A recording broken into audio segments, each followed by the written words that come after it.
십자가 그늘 아래 나 쉬기 원하네.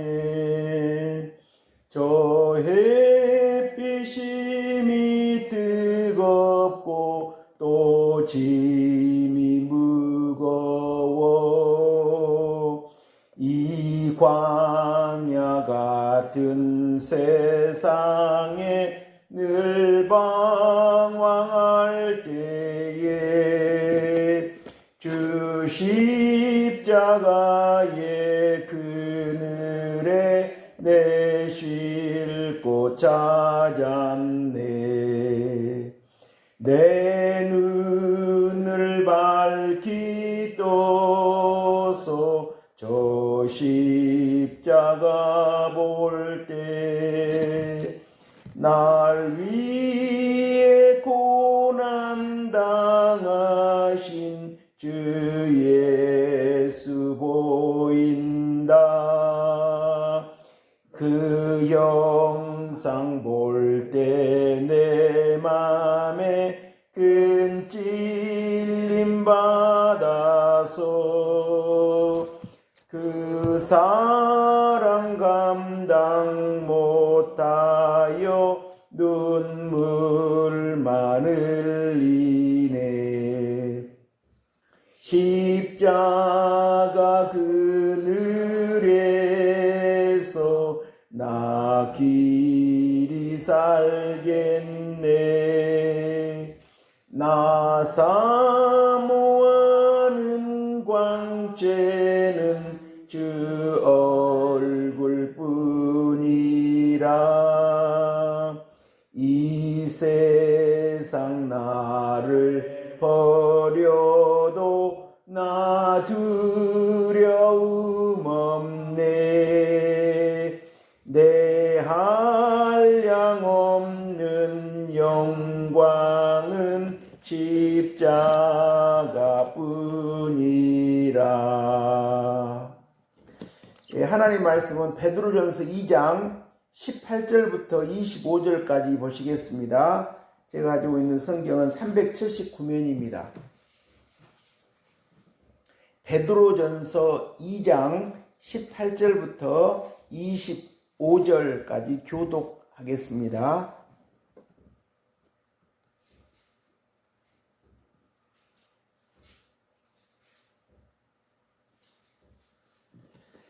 사환들아, 범사에 두려워함으로 주인들에게 순종하되 선하고 관용하는 자들에게만 아니라 또한 까다로운 자들에게도 그리하라.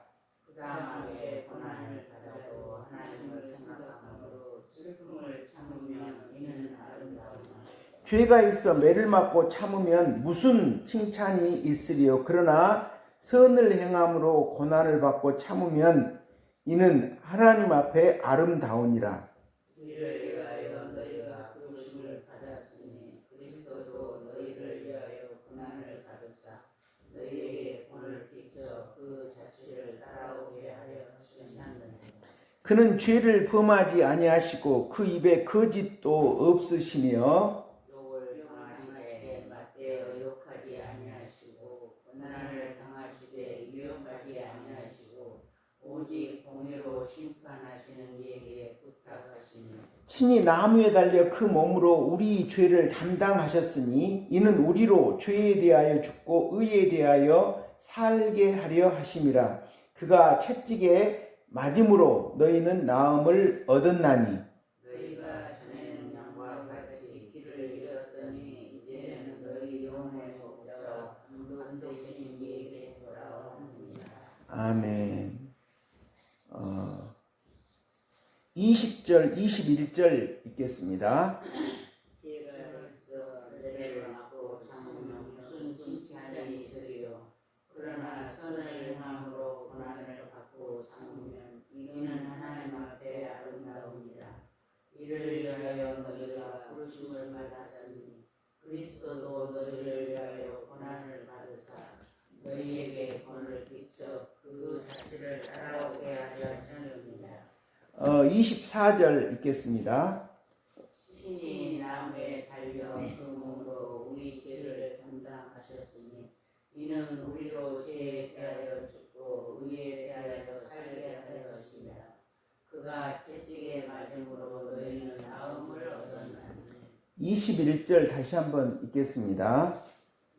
이를 위하여 너희가 부르심을 받았으니 그리스도도 너희를 위하여 고난을 받으사 너희에게 본을 끼쳐 그 자취를 따라오게 하려 하셨느니라. 21절 다시 한번 더 읽겠습니다. 이를 위하여 너희가 부르심을 받았으니 그리스도도 너희를 위하여 고난을 받으사 너희에게 본을 끼쳐 그 자취를 따라오게 하려 하셨느니라. 아멘. 됐습니다. 여기 21절에 보면 그리스도도 너희를 위하여 고난을 받으셨다. 그런데 예수님이 고난을 받으셔서 인류가 하나님의 공의 앞에 인류의 또 저와 성도님들의 죄값을 치르시는, 그래서 인류와 또한 저와 성도님들이 하나님께 갈 수 있는 길을 여셨는데, 이제 그것은 우리가 예수님이니까 그렇게 하셨겠다. 그런데 여기 이 말씀을 보면 너희에게 본을 끼쳐 그 자취를, 예수님이 가신 자취를 우리가 따라오도록 하게 하셨다라고 하는 거죠. 예수님이 가신 자취, 여기는 자취라고 말씀하셨지만 그것은 무엇이냐면 십자가죠. 십자가를 지고 가셨는데 저와 성도님들도 그 십자가에 가신 그 길을 따라가도록 하게 하셨다라고 하는 거죠. 근데 이것이 어렵죠. 여기 분명히 그렇게 말씀하고 계시죠. 예수님이 가신 자취, 그 자취는 십자가를 지고 가신 길인데, 예수님이 그 길을 가셨는데 우리도 그 십자가의 자취를 따라가도록 하려 하신다. 이것이 어렵죠. 그래서 십자가는 교회마다 다 있습니다. 교회에 십자가가 없으면 이상하다, 그렇죠. 근데 정작 우리 그리스도인들이 그 십자가를 사랑하는가 하는 그런 문제죠. 근데 십자가는 세 종류 십자가 있죠. 교회에 나와서 예수님은 다 고난 받으세요. 그리고 나는 죄대로 살고 예수님이 죄로 인해서 죄 용서받고, 이런 과정. 그러니까 자기의 죄를 무너뜨리는 싸움을 하는, 자기의 죄와 싸우는 선한 싸움을 하는 그런 십자가와 상관없이 교회에 나와서 예수님 저 죄 짓고 왔습니다. 그리고 용서받는 그 신앙. 근데 그것도 요즘 시대를 보면 귀합니다. 왜 그러냐면 교회 오기를 싫어하니까. 젊은 세대들이 지금 현재 한국교회 대학생들의 복음화율이 4명이라고 하니까 4%라니까. 4%. 그러니까 100명 중에 4명이 저 교회 다닙니다. 저는 기독교인입니다. 이렇게 말한다고 하니까. 어떻게 보면 미래의 기독교, 대한민국 기독교가 위험한 상황이다. 이렇게 말할 수도 있죠. 그런 기준에 보면 교회에 나와서 주일 예배 드리는 그 시간도 굉장히 값지고 소중하죠. 왜 그러냐면 하나님은 저 죄인입니다. 예수님이 저 주님입니다. 예수님을 믿습니다. 이것도 의로 여기시니까요. 아브라함을 하나님이 아브라함에게 본토와 친척 아비집을 떠나라. 바로 떠나지는 못했지만 그래도 그 하나님 말씀을 믿고 떠난 그것을 하나님 의로 여기셨지 않습니까? 그런 십자가 있고, 이제 두 번째 십자가는 이제 죄와 싸움을 하는 십자가죠. 우리가 우리의 죄와 싸우는, 그걸 이것도 잘못 오해를 하면 내가 십자가를 향해서 예수님이 가는 길을 간다고 하니까 내가 내 죄와 싸운다. 전혀 그런 것이 아닙니다. 그러면 우리 기독교는 불교와 다른 것이 없습니다. 내가 내 죄와 싸울 수 없죠. 예수님의 능력에 힘입어서 예수님과 동행함으로 우리가 기도함으로 예수님이 싸워주시는 것이죠. 그것이 기독교가 다른 점이죠. 그다음에 세 번째는 이제 그렇게 되면 우리 인간들도 그러지 않습니까? 어렸을 때는 부모님의 의지에서 양육을 하죠. 근데 청년 정도 되면 자립을 해서 자기가 돈을 벌잖아요. 근데 이제 어른이 다 되면 이제 부모가 자식들을 양육하잖아요.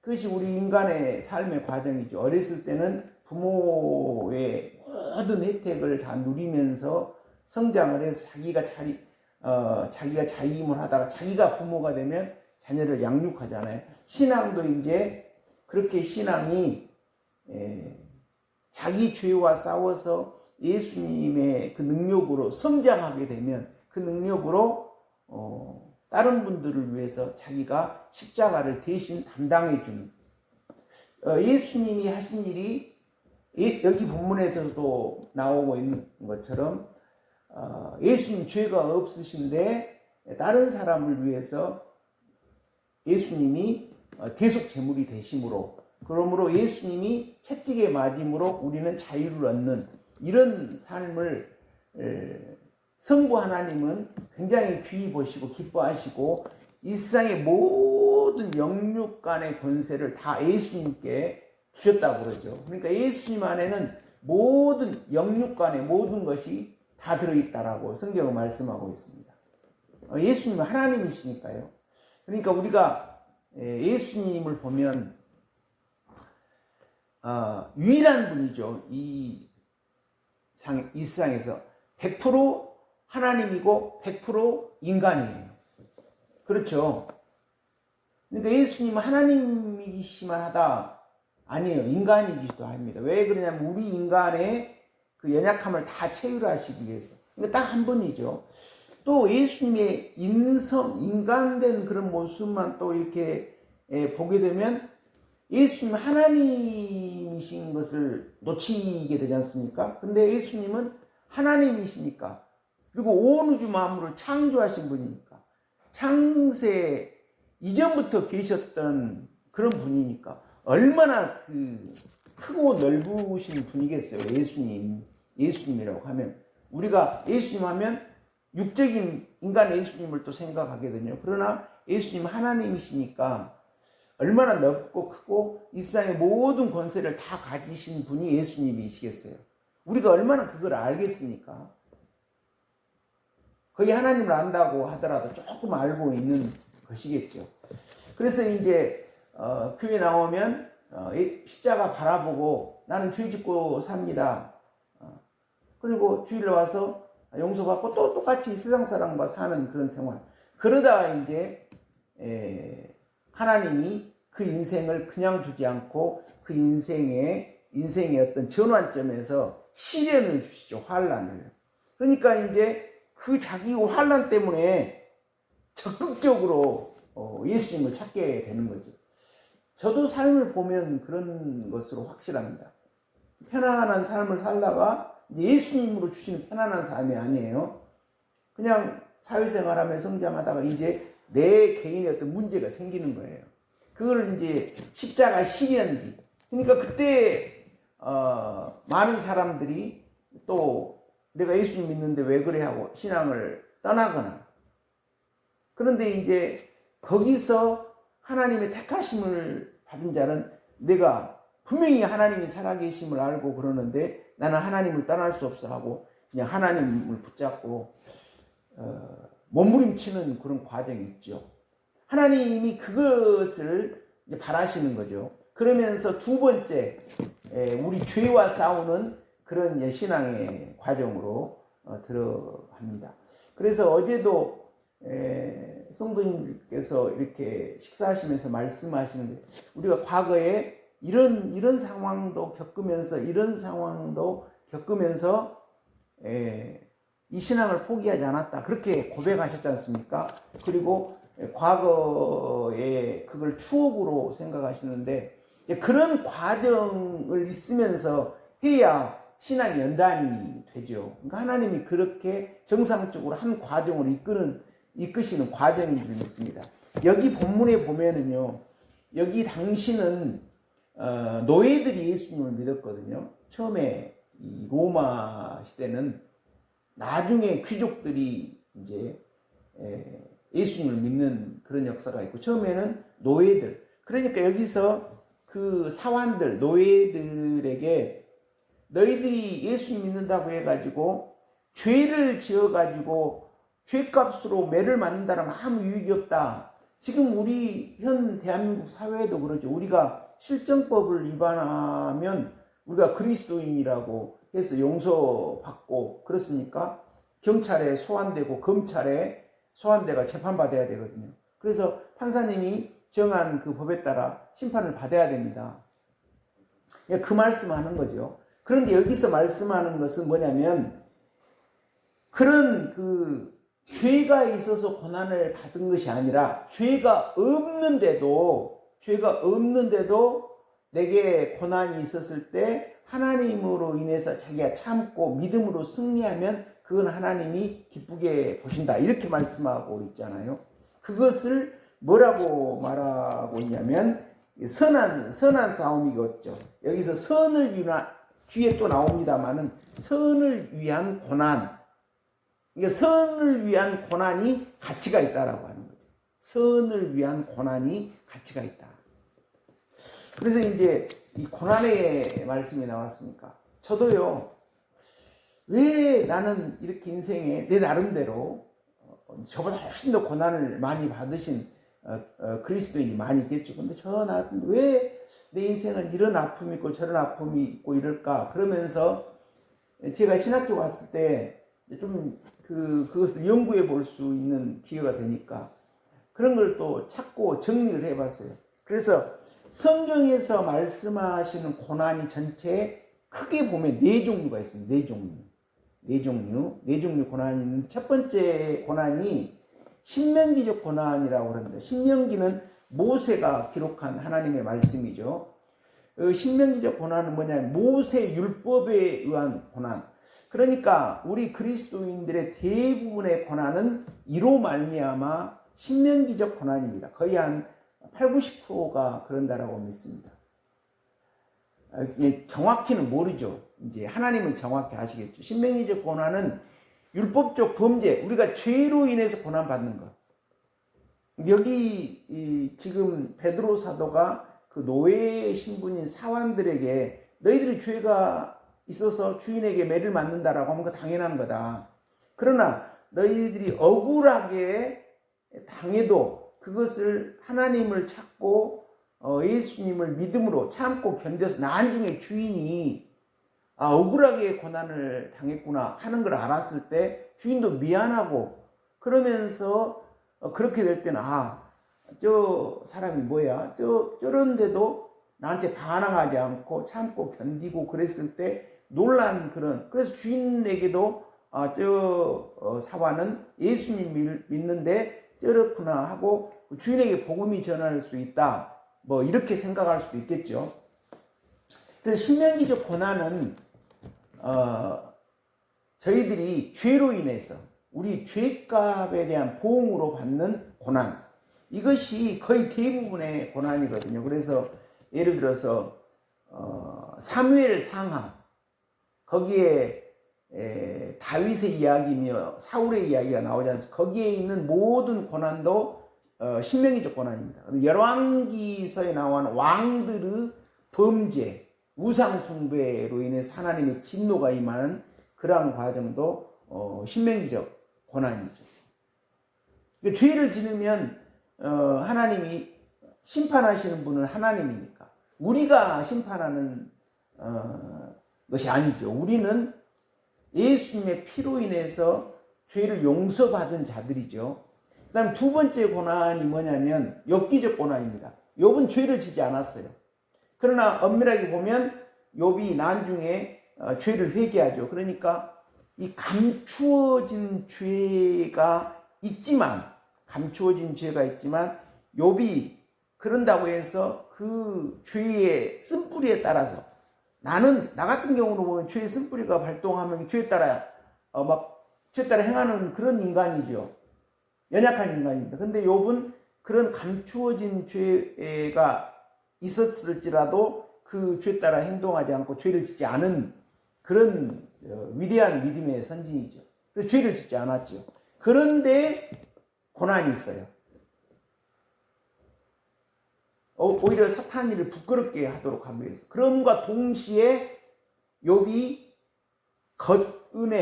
겉은혜로서 완전한 자였는데 우리 총회에서 말씀하는 우리가 말하는 죄의 근본 그 뿌리를 고난 속에 발견해서 하나님을 볼 때 발견해서 그것까지 해결함으로 이제 나중에 욥이 귀로 듣기만 했는데 눈으로 보나이다라고 완전히 더 갑절의 축복을 받는 갑절의 축복을 엘리사가 구했죠. 그렇게 변화되는 고난. 그러니까 참으로 엄청나죠. 그러니까 이런 인물들이 얼마나 되겠습니까? 그런 엽기적인 고난. 그다음 세 번째 고난이 섭리적 고난입니다. 요셉이 죄를 짓지 않았습니다. 그렇잖아요. 보디발의 아내에게도 흔들리지 않았고, 그리고 감옥에 가 있어도 보통 형님들이 자기를 죽이려고 해버렸다라고 할 때의 그 서러움. 우리 인간들은 다 공통되게 사랑받기를 원합니다. 그렇죠? 사랑받을 때 행복하잖아요. 근데 자기를 다른 사람이 따뜻하게 대해주지 않고, 멸시천대를 한다고 하면, 성도님들 기분 좋으세요? 겉으로는 우리 예수님 믿으니까 전혀 내색을 안 하려고 하지만, 뒤로 돌아서면 섭섭한 것이 다 나오잖아요. 근데 요셉은 형님들이 자기를 죽였어요. 근데 하나님의 이제 섭리로 인해서 그 구덩이에 물이 없어서 산 거지. 그런데 그런 자기의 형님들에 대한 그런 행동에 대한 원한이 안 나왔겠습니까? 그런데 그런 것들을 내색하지 않고 종살이, 감옥살이를 해내잖아요. 그러니까 요셉은 죄를 짓지 않았어요. 물론 인간 요셉은 또 예수님을 상징하기도 하지만 그런 섭리, 하나님의 커다란 섭리를 이루기 위해서 한 인물을 택하셔서 죄를 짓지 않았는데도 고난을 주셔가지고 이스라엘 민족이 전부 그 요셉 따라가가지고 나중에 애굽에서 이스라엘 민족이 한 민족을 이루잖아요. 그런 섭리를 이루기 위한 고난. 그러니까 우리가 한번 생각을 해보면, 성도님도 한번 내 삶이 그런 섭리를 위한 고난이었을까? 아니면 욥같이 죄를 짓지 않았는데 하나님이 내 죄를 드러내서 고쳐주기 위해서 하나님이 볼 수 있기 위한 고난이었을까? 아니면 내 죄로 인하여서 아픔이었을까? 그다음 또 한 가지 고난은 제자들의 고난인데요. 베드로도 죄를 짓지 않습니까? 예수님 저주해버렸으니까. 그런데 베드로가 나중에 변화됐잖아요. 마가다락방에서 120문도와 함께. 그리고 난 다음에는 이제 예수님의 능력으로 완전히 성령 충만한 죄를 다 무너뜨리고 오직 예수님만 바라고 아주 그 목숨을 내던지면서 가는 제자가 됐습니다. 그러면 그때 복음을 전하고 걸어갈 때 어려움이 없겠어요? 다른 사람들은 마귀가 다른 사람들을 통해서 그 베드로를 대적하고 또 로마 사람들이 베드로를 죽이려고 할 때 그런 고난. 그러니까 그건 제자들로서 이 복음을 위해서 일할 때 필연적으로 따라오는 고난. 그러니까 성경에서 말하는 고난은 4가지예요. 이게 이렇게 정리되니까 좋지 않습니까? 이런 고난 많이 있는데 결국 4가지입니다.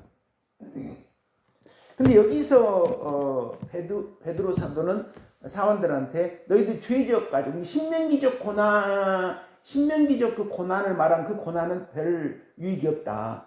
그러나 너희들이 예수님 믿었으면 주인에게 잘해서 선한 모습으로 어떤 어려움 이런 것도 다 이해하고 사랑으로 용서하고 해가지고 아름다운 그런 모습으로 살아라 이렇게 고면하고 계시잖아요. 그러면서 그런 걸 통해서 그런 어려움을 통해서 예수님이 가신 그 십자가의 길을 너희들도 따라가라. 다시 말씀드리지만 우리가 어떻게 예수님처럼 살 수 있어요? 그런데 예수님이 그 길을 딱 마련해 두신 것입니다. 그 말씀이요, 이 에베소서에 제가 읽겠습니다. 에베소 2장 5절 6절인데요. 허물로 죽은 우리를 그리스도와 함께 살리셨고, 이 과거적 구원이거든요. 에베소서 2장 5절입니다. 그러니까 예수님이 십자가에 못 박아 돌아가서 십자가에 부활하실 때 그때 우리들의 이름이 거기 다 있었습니다. 함께 살리셨고, 과거 2000년 전에, 그러니까 그 전능하신 하나님의 능력이죠. 하나님 능력으로 여기 계신 분들의 이름이 다 거기에 있었다라고 해요. 그게 과거적 구원. 그 다음에 이제 함께 일으키사, 현재적 구원이에요. 그런 자들이 하나님의 예정된 그런 계획에 따라 미래에 우리가 태어날까 하시 거기에 구원의 역사를 두시고 교회 생활을 하게 하셔서 그런 은혜로 우리가 신앙을 고백하게 된다라고 하는 거죠.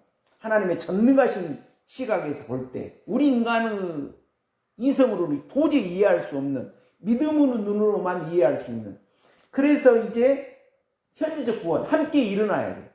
그 믿음으로. 그러니까 우리가 일어날 수 있는 것은 그러한 예수님의 우리의 죄를 위해서 2000년 전에 일해 놓으신 그 공로 때문에 우리는 예수님께 주여 또 범죄했습니다, 용서해 주십시오, 이렇게 할 수 있는 거죠. 그러니까 기독교가 아닌 우리가 어떤 수도를 해서 말씀을 이룬다 하는 그런 차원이 다른 거죠. 그랬을 때 수도를 통해서 하나님 말씀을 이룬다 이렇게 하면 전부 용의 머리로 떨어져 버리잖아요. 제가 군대 갔다 와서 친구랑 송광사를 간 적이 있는데, 송광 절에 가려고 하는 게 아니라 이제 거기가 야외니까 보통 한번 가는데 절에 용이 있어요. 용이 뭘까? 지금 용이 뭐예요? 마귀지. 용은 마귀잖아요. 요한계시록에 나오잖아요. 옛뱀이라 사탄이라고 마귀라고 하는 자. 용의 무리. 그러니까 예수님의 그 구원해 주신 그런 십자가의 보혈의 피를 의지하지 않고 가면 전부 마귀 밥 되는 거죠. 용한테 들어가 버려요. 우리는 용한테 들어가는 게 아니라 내 속에 있는 용의 그 씨를 십자가에 못 박고 예수님께로 들어가는 것이 목표죠. 그러니까 현재적 구원입니다, 여기가. 그렇게 현재적 구원이 있을 때 또 그리스도 예수 안에서 함께 하늘에 앉히시니 미래적 구원이죠. 이런 과거적 구원의 기초에서 우리가 십자가도 죽고 부활을 이 교회의 삶을 통해서 이루게 됐을 때, 우리가 깨끗하고 거룩하게 될 때 나중에 하나님이 우리 이름을 생명책에 기록하는 그런 역사. 그래서 과거적 구원, 현재적 구원, 미래적 구원, 십자가를 통해서. 그러니까 이 고난이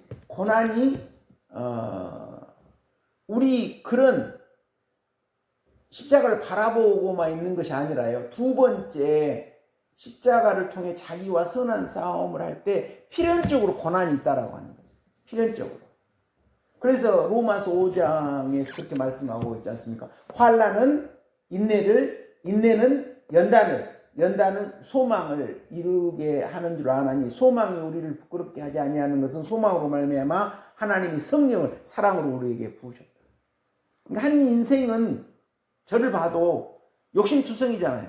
젊은이가 미래에 대한 꿈이 없으니까 나도 이런 공부를 열심히 해서 이런 거 있어. 근데 하나님은 아니에요, 그거. 근데 그것을 하나님은 주시고자 하셔요. 근데 먼저 너 그것도 좋지만 먼저 하나님 나라 먼저 소유하고 그 다음에 줄게. 그것이 아버지 하나님의 뜻이죠. 그러니까 그 하나님의 부르심을 입은 자들은 하나님의 고난 가운데 이렇게 집어넣으시는 거예요. 그러면서 세상을 하나님 주시지 않는 게 아니라 일단 포기해서 그의 나라와 의를 구하면서 믿음의 길을 먼저 갖고 그다음 그것을 먼저 하고 세상도 살아야 되니까 돈도 벌어야 되네. 돈 없이 어떻게 이 세상에 삽니까? 다 돈이 있어야 경제활동도 하고 그러는 것이지. 그렇게 하시고자 하는 것이 하나님의 뜻이라고 하는 거죠. 그래서 여기서 얼른 보면 너희에게 본을 끼쳐 그 자취를 따라오게 한다. 딱 보면 어떻게 우리가 예수님 가신 십자가 길을 가는가. 그런데 분명히 그렇게 말씀하셔요. 근데 예수님으로 가는 길을 우리 인간은 못 가. 그런다고 해서 또 안 가는 거 아니에요. 십자가의 길을 따라가는데 어떻게 가느냐. 에베소서 2장 5절 6절 말처럼 예수님의 능력을 따라 예수님과 함께 가는 거예요. 그런다고 해서 우리가 실제 십자가에 죽고 부활한다고 하는 그런 세계를 간다라고 하는 것이, 저도 막 이제 처음에 우리 초창기에 십자가 죽고 부활 진짜 막 죽을 각오를 하고 막 그랬어요. 저도 죽을 각오. 근데 그게 아닌 것 같아요. 그게 아닌, 우리가 어떻게 죽고 부활해요? 우리는 순종하고 따라가는 거지. 그러면 예수님이 우리의 하나님에 대한, 하나님을 기뻐하고 하나님을 사랑하려고 하는 그걸 보고 예수님이 저희를 위해서 대신 죽어주시는 거지.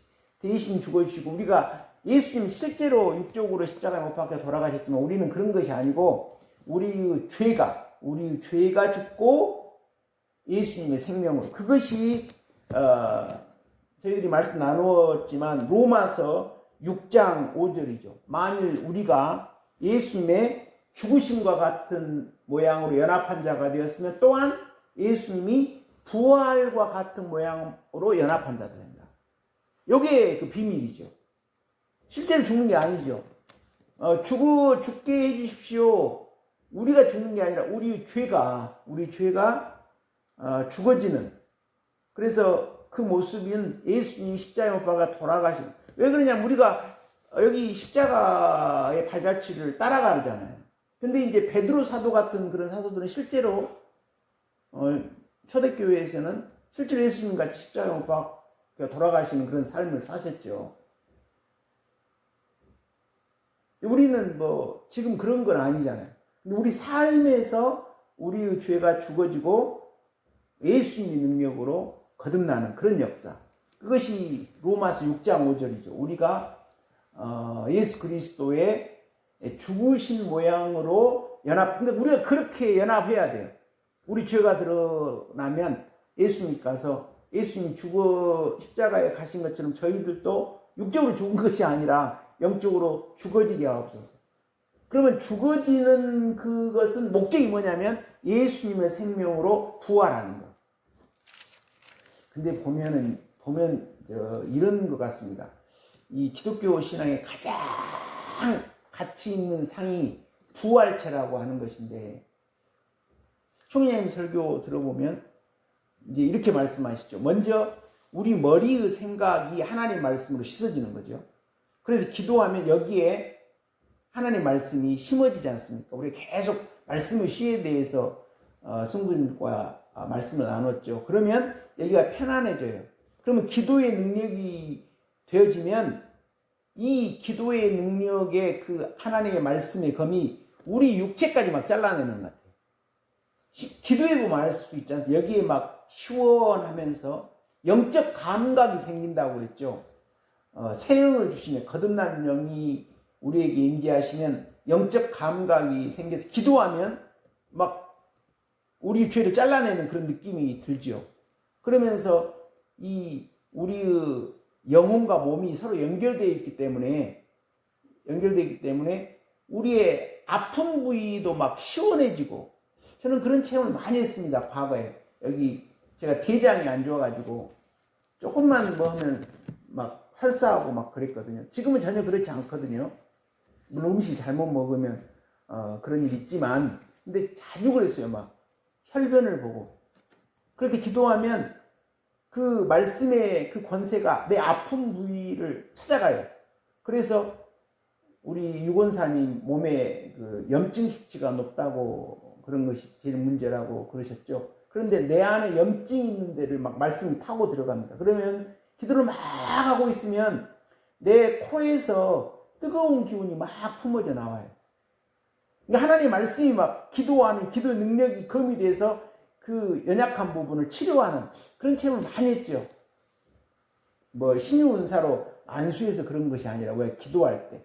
그러니까 하나님의 말씀은 검이 되어서 이 머리의 생각, 이론을 파하고 심령의 말씀이 임하셔서 그 말씀이 우리 육체의 그 죄의 뿌리까지 막 뽑아내는, 그러면서 우리의 이 몸이 부활체로 바뀐다라고 하는 거예요. 그러니까 그런 목표까지 간다라면 우리가 말씀과 기도의 능력자가 돼야겠죠. 말씀과 기도의 능력자가 합해서 권능, 하나님의 능력을 힘입어서, 우리가 말씀의 능력을 힘입어서 우리가 기도의 능력자가 되어서 말씀의 능력도 있고 기도의 능력도 있으면 이제 권능이 생기는 거예요. 그 다음에는 영력, 남을 사랑할 수 있는 능력, 이런 것이 되겠죠. 그래서 여기서 정말 핵심이 여기 본문에서 우리가 예수님의 가신 십자가의 그 발자취를 따라오도록 하신다. 따라오. 근데 우리가 못해요. 어떻게 예수님은 하나님인데 죄가 없으신 분인데 십자가를 감당해 우리가 합니까? 그 비밀이 뭐예요? 예수 2000년 전에 그렇게 하도록 기초작업을 해놓으시고, 그게 과거적 구원이고, 함께 예수님이 보혜사 성령을 보내주시잖아요. 이러한 일을, 그러니까 우리가 믿음을 가지고 하나님께 부르짖고 기도하면 성령 하나님이 우리를 위해서 돕는다라고 하는 거예요. 우리는 모르지만. 그러니까 믿음을 가지고 누가 이 길을 가느냐? 그러면 하나님이 성령을 보내주셔서 우리를 돕는다라고 하는 거죠. 그리고 예수님도 또 다른 보혜사. 그러니까 성령 보혜사도 있지만 예수님도 우리를 돕는 분이죠. 그렇게 해서 우리가 그런 길을 갈 수 있도록 이렇게 도와주신다라고 하는 거죠. 그러니까 이 실제로 사도들은 그런 예수님의 발자취를 따라가셨잖아요. 그러니까 우리가 뭐 사도들 정도여야 되겠어요. 그렇지만 이 사도들 아닌 분도, 서울 목사님 같은 분이나 또 아주 훌륭한 목사님들 같은 분은 그런 아름다운 신앙생활을 하신 분들이 계시잖아요. 우리가 뭐 그렇게 욕심을 내기보다는 하나님이 우리를 이렇게 성장시키는구나. 근데 지금 큰 욕심을 내면 되겠어요? 어제보다는 오늘이 우리 지금 현실에서 조금 더 이렇게 하면서 우리가 성장을 해야죠. 하나님은 우리를 이제 두 번째는 우리 죄와 싸우는 그런 과정이죠. 그것도 우리 능력으로 하는 게 아니에요. 그 명심해야 됩니다. 잘못하면 우리 기독교 신앙이 불교식이 돼버리는 거죠. 아니죠. 예수님과 함께, 예수님의 능력으로, 모든 걸 예수님의 능력으로. 그러니까 우리가 믿음으로 말씀과 기도로 갈 때 예수님과 풍성한 깊은 교제가 있지 않겠습니까? 그렇게 하면서 우리가 이제 성장하게 되면 제가 서두에 우리 인간도 부모가 되면 애들을 위해 사라지잖아요. 그 서울 목사님이 어떤 성도님이나 또 어떤 분들 보면 그분을 위해서 대신 그 죄를 용서해달라고 막 기도하는 그런 기도를 하셨다라고 하는 걸 기억하고 있거든요. 그러니까 저도 어떨 때는 그럽니다. 어떤 사람을 볼 저 사람은 그러니까 저분이 저분이 지은 죄를 용서해 주십시오. 내가 대신 용서를 빌어주는 거예요. 우리 성도님도 그러시기를 바랍니다. 지금 아들이나 따님의 신앙을 위해서 기도할 때 교회를 안 나오는 것은 가장 큰 죄거든요. 그렇지 않습니까? 하나님이 여기서도 우리 인간의 죄를 누군가는 해결해야 돼요. 이 죄를 가장 우리 인생의 중요한 문제가 죄 문제 해결. 그 문제를 예수님이 우리는 모르니까 대신 인류 죄를 대신 해결했지 않습니까? 그럼 우리가 믿음이 장성하게 되면 교회에 안 나오고 있는 남편, 아들, 사랑하는 아들, 이게 제일 큰 문제거든요. 그러면 그 죄를 하나님은 율법적으로 하나님을 보실 때 교회 안 나오면 큰 죄예요. 그럼 그 문제를 어떻게 할까? 엄마가 해결해야 돼. 남편의 교회 안 나오는 문제를 아내가 해결해야 돼. 어떻게 해요? 우리가 하나님을 기쁘게 하면 하나님이 우리를 만족해 하실 것이다라고 이렇게 말씀하시거든요. 하나님을 기쁘시게 하면 여호와를 기뻐하라. 그가 내 마음의 소원을 내게 이루어 주시리로다. 믿습니까? 다시 읽을게요. 여호와를 기뻐하라. 우리가 하나님을 기뻐하고 예수님을 기뻐해야. 우리는 예수님을 기뻐하고 하나님을 기뻐할 수 있잖아요. 우리의 모든 쓰레기, 모든 죄, 모든 그런 사정, 예수님 나 이렇습니다. 예수님 이러면 예수님 다 우리가 눈에 보이지 않지만 우리 속에 찾아오셔서 우리를 청소해 주시고 우리 하소연을 들어주시고 그러잖아요. 어제 성도님들이 유 권사님이 막 말을 많으니까 감당을 못하겠다. 그런 이야기를 했잖아요. 맞잖아요. 감당을 못해요, 우리가. 근데 우리가 유 권사님처럼요, 우리는 항상 예수님한테 그러거든요. 그렇지 않습니까? 보세요. 유 권사님 막 힘드니까 막 이 사람 듣고 이 사람 혼자 사니까 얼마나 외롭고 그러니까 다 싫으라고요. 근데 우리가 예수님한테 그런다고요. 가만히 오늘 묵상해 보세요. 우리가 그렇지 않은가? 우리가 똑같이 유 권사님처럼요, 맨날 예수님한테 가가지고 나 이렇습니다. 나 이래요. 그러고 산다고요. 오늘 그 묵상 해보세요. 그렇기 때문에 예수님은 우리가 가장 귀하게 여겨야 될 분이고 우리가 가장 존귀하게 여겨야 될 분이고 우리가 사랑해야 될 분입니다. 그렇지 않습니까? 그러잖아요. 사실입니다. 내가 과장하는 것이 아니라. 그런 예수님을 우리는 기뻐할 수 있잖아요. 만약에 유 권사님이 어떤 한 사람이 자기의 모든 것들을 다 들어주고 달았다면 유 권사님이 얼마나 그분을 사랑하겠어요? 근데 우리 인간은 그렇게 못해요. 근데 예수님 우리에게 해주시거든요. 그러니까 우리는 그 예수님을 기뻐할 수 있어요.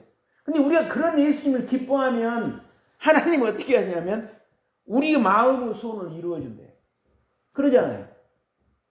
우리가 그렇게 내 모든 그거를 다 들어주신 예수님 감사합니다. 우리가 눈물을 흘릴 때 하나님 그걸 또 아름답게 보시고 우리의 마음의 소원을 들어주십니다. 그렇게 될 때 우리가 영적으로 장성해서 이제 남을 사랑하는 마음이 생기니까 남을 위해서 그 죄를 위해서 기도할 수가 있는 거죠. 가장 큰 죄가 교회에 안 나오는 죄. 가장 큰 죄가 교회에 나오지 않는 죄라고 생각하십니까? 성경이 그렇게 되어 있잖아요. 근데 우리가 그렇게 장성하게 되면 그분들을 안고 기도할 수 있다라고 합니다. 그래서 그분들의 죄를 우리가 대신 우리 죄도 하나님께 용서를 구하고 그분들의 죄를 하나님 용서해 주세요. 그분 죄를 용서해 주세요. 그분 죄를 용서해 주시오. 그런 죄를 할 수 있다. 그것이 이병호 목사님이 강조하신 그리스도 영이 있는 자의 기도거든요. 이렇게 오늘 말씀에 예수님만 십자가의 길을 가시고 마는 것이 아니고 여기 이 본문에 분명히 우리들도 황송하게 예수님 같이 아닙니다. 영적으로 우리 죄를 십자가에 못 박는 그 십자가의 길을 따라갈 수 있다라고 말씀하시죠. 근데 우리 능력이 아니라 예수님의 그 공로와 예수님이 함께 하심으로 그렇게 할 수 있다라고 말해요. 참 놀랍잖아요. 우리가 뭡니까? 죄인이잖아요. 근데 하나님은 우리가 그렇게 갈 수 있도록. 그래서 나중에 변화됐을 때 막달라 마리아에게 그러잖아요. 예수님이 내 아버지 하나님이 막달라 너 하나님. 내 하나님 네 하나님이다. 내 아버지가 막달라 너의 아버지다. 뭐 동급은 아니지만 그래서 우리는 형제다. 그렇게 말씀하시잖아요. 오늘 또 예수님은 얼마나 우리에게 좋은 걸 주신 분인가를 묵상하시고 하나님을 찾는, 하나님을 기도하는, 그리고 특별히 오늘은 생각날 때마다 우리 유권사님을 위해서 기도해 주시는, 참 유권사님 저 개인 생각으로는요, 딱 오셨을 때 저렇지만 몇 년 정도 말씀 잘 영접하고 우리랑 같이 기도하면서 올해는 못 사실 것 같구나, 그러면 좋겠다, 그런 생각을 했거든요. 우리가 기도하면, 그래서 한 몇 년이라도 더 교회 생활하다가 더 시인하고 회개하고 천국 가시면 좋겠잖아요. 그런 유권사님을 위해서 기도하는 그런 시간을 좀 일하시면서 생각할 때 좀 해주시면 좋겠습니다. 기도하겠습니다. 하나님 아버지, 참 엄청난 복을 하나님은 예배해 두시고 우리에게 고면하십니다.